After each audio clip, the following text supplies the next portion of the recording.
falar aí sobre os laxantes, como eu disse ali agora, muitas pessoas têm usado de forma indiscriminada, até um dos principais motivos para obter peso.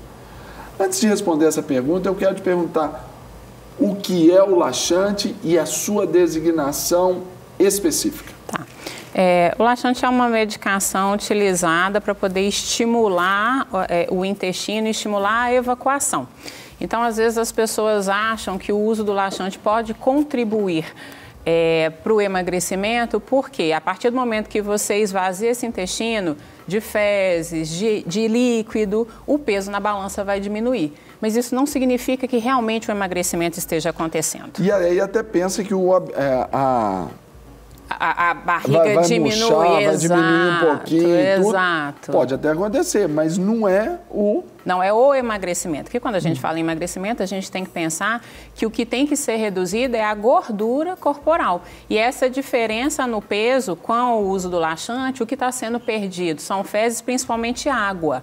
A pessoa está desidratando. E isso traz uma série de prejuízos para a saúde e está totalmente fora do recomendado para o processo do emagrecimento. Porque então, quando se toma o laxante, aí também a gente incorre, né, numa condição assim de que ele é feito por ele é estabelecido, é prescrito, indicado por uma questão muito específica de quem tem alguma dificuldade quanto à questão de estar aí no banheiro, evacuar, fazer ali o seu cocôzinho ali. Tem uma indicação, mas fazer assim indiscriminadamente, isso também gera também outros problemas, né? Com certeza. Então, ele não é recomendado para o emagrecimento, mas quando a gente pensa também num quadro de constipação, que é o intestino preso, as pessoas também não podem fazer esse uso de forma indiscriminada, porque a causa desse intestino preso é certamente uma má alimentação. Então, erros com uma alimentação pobre em fibra, com uma hidratação inadequada, com excesso de consumo de farinhas brancas, de açúcar. Pouca fibra. Exatamente. Então, o tratamento desse intestino preso tem que ser a correção desses fatores, muito mais do que o uso do laxante. O laxante ele é prescrito exclusivamente pelo médico em casos muito específicos. Então, às vezes, a pessoa já ficou há mais de 7 dias sem conseguir evacuar. Isso, às vezes, a gente fala que forma quase que um cimento, então fica muito ressecado, é difícil da pessoa conseguir realmente expelir essas fezes, e aí, pontualmente, o médico pode até prescrever um laxante.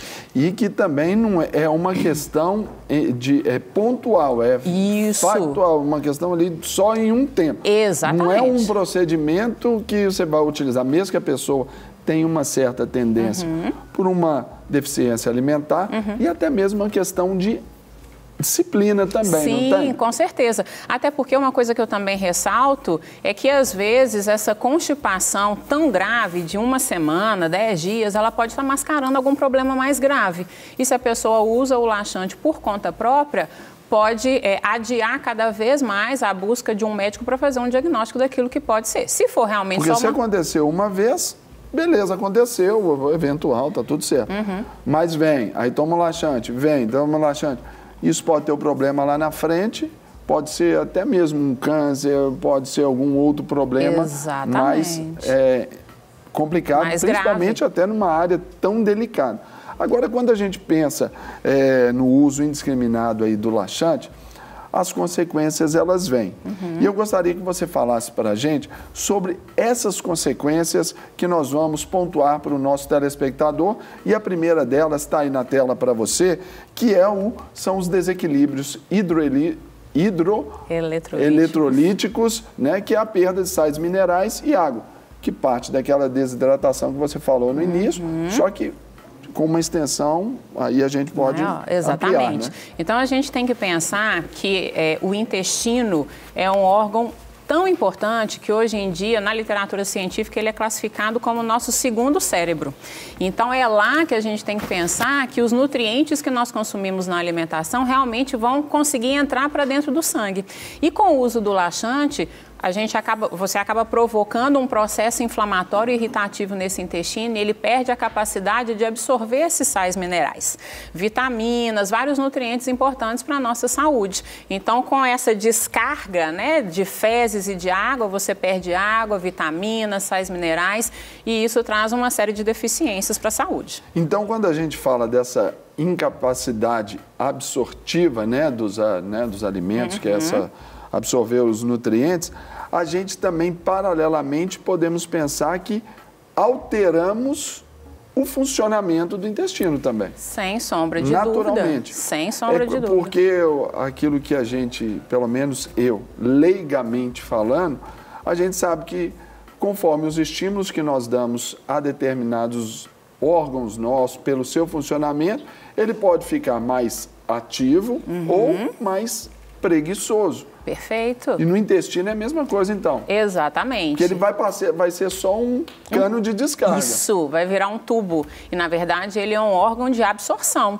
Ele está ali ativo para poder selecionar o que o corpo precisa para absorver e aquilo que não deve ser absorvido realmente vai ser eliminado ali junto das fezes. E a partir do momento que esse processo inflamatório gerado pelo laxante de uso crônico vai piorando, essa capacidade de absorver não acontece e acaba, como você mesmo falou, vira um tubo onde vários nutrientes que você consome vão passar direto e vão ser eliminados junto com essa explosão do laxante. E para aquela pessoa que opta ali por fazer esse uso também contínuo aí do laxante, com a finalidade de perder peso, ela perde peso, ela vai obter esse resultado, mas ela vai obter o resultado com um preço muito alto também de um enfraquecimento completo. Até porque esse metabolismo para a queima de gordura, que é realmente o emagrecimento, ele só funciona com a presença desses nutrientes.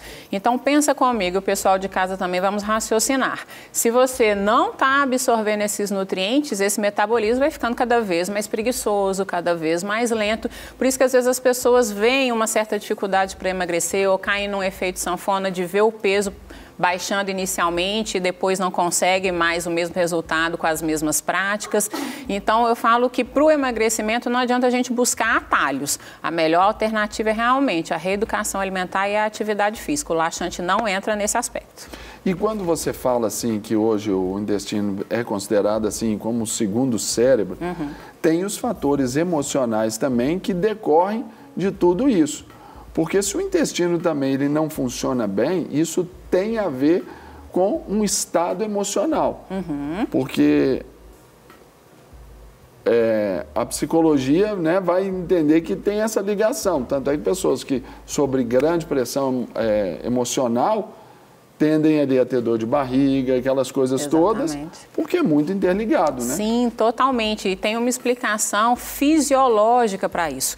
Então, em situações de estresse, seja o estresse emocional ou o estresse físico, o nosso corpo produz uma quantidade maior de um hormônio chamado cortisol e ele tem essa ação no intestino. Ele pode desequilibrar essa flora intestinal e aí, dependendo de como a pessoa reage a isso, ela pode ter diarreia, ela pode ter constipação.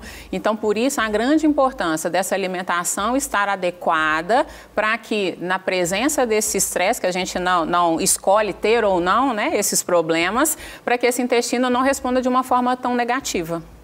E aí eu pergunto para você, Ana Paula Ferraz, nutricionista, você de casa pode participar, viu, gente? Que a conversa está aberta para você. O que é, então, essa disbiose? Explica isso para a gente, por favor. Perfeito. É um termo que utilizamos, né, na literatura científica que caracteriza o desequilíbrio da população do intestino. Então, a gente costuma falar que nós temos trilhões de habitantes no nosso organismo, que são as bactérias ali presentes no intestino. Nós temos bactérias boas, que nós chamamos de probióticos, e nós temos bactérias ruins, que são as patogênicas. Ali elas vivem em comunidade. Uma alimentação saudável vai garantir que você tenha uma maior quantidade de bactérias boas e menor quantidade de bactérias patogênicas, e é isso quem fortalece a sua imunidade, é isso quem faz com que você tenha menos ansiedade, é isso que ajuda no controle controle de colesterol, de triglicéridos, de glicose. Se por causa de uma alimentação inadequada, por causa de estresse, por causa de sedentarismo, por causa de uso indiscriminado de medicamentos, você mata essas bactérias boas... Dentre os quais, aí a gente já coloca bem específico o laxante. Exatamente. Você mata essas bactérias boas, você dá oportunidade e espaço para essas bactérias ruins se multiplicarem e ocuparem com mais espaço esse intestino. Isso leva a esse quadro de desequilíbrio de disbiose que traz todas essas consequências citadas. Quando você fala, voltando ali sobre essa questão da ansiedade, ali o intestino, nesse processamento todo... além dessa questão da liberação do cortisol, há algum outro hormônio que também nesse processo aí de absorção dos alimentos também é liberado? Sim, no intestino a gente também tem produção de um neurotransmissor chamado serotonina, que é o neurotransmissor da felicidade. Então, quando ele está sendo produzido de forma adequada, a gente tem menos ansiedade, menos compulsão, menos vontade de comer doce. Então, é uma dica para as mulheres no período da TPM. E se o... Não quer ficar um segundo por fora da nossa programação? Agora você pode nos acompanhar através das plataformas digitais. Queridos amigos e amigas, preciosos irmãos e irmãs, não perca tempo. Acesse, curta e siga-nos. Fique por dentro de tudo o que acontece aqui. Rede Super, inspirando você.